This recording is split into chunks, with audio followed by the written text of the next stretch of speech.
জীবন বাজি রেখে রাস্তায় নেমে পড়ব।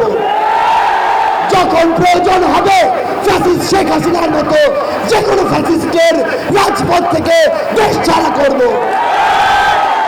আবার যখন প্রয়োজন হবে তখনই এই 24-এর মতো আরো গণ-অভ্যুত্থান ঘটাবো।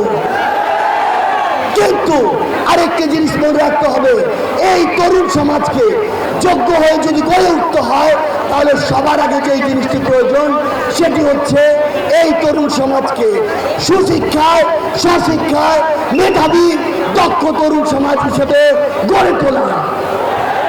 আমরা আমাদের জায়গা থেকে বিশ্বাস করি, আমরা যখন ছাত্র তখন আমাদের অসংখ্য কাজ থাকতে পারে, কিন্তু আমাদের প্রধান কাজ হচ্ছে পড়াশোনা করা। আমাদের অসংখ্য নয়, একজন প্রিয় মানুষকে সময় দেওয়ার মতো সময় থাকতে পারে, কিন্তু আমাদের ছাত্র অবস্থায় সময় দেওয়ার মতো প্রধান যে কাজ হবে সেটি হচ্ছে পড়াশোনা করা।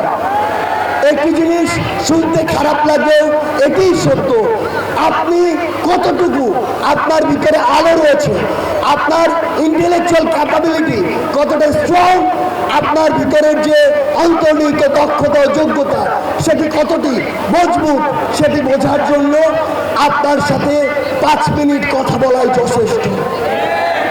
সেই জায়গা থেকে আমার যে ছাত্র ভাই বোনেরা আজকে আমার সামনে উপস্থিত রয়েছেন, আপনাদেরকে বিনীত একটি অনুরোধ জানাই, ছাত্র অবস্থায় আমরা আমাদের সকল কাজ করলেও আমাদের যেন পড়াশোনাটি ঠিক থাকে। আমরা যেন বাংলাদেশ হোক, বিশ্বের হোক, যে কোনো একটি ভালো বিশ্ববিদ্যালয় থেকে আমাদের গ্র্যাজুয়েশনটি অবশ্যই কমপ্লিট করি। আপনার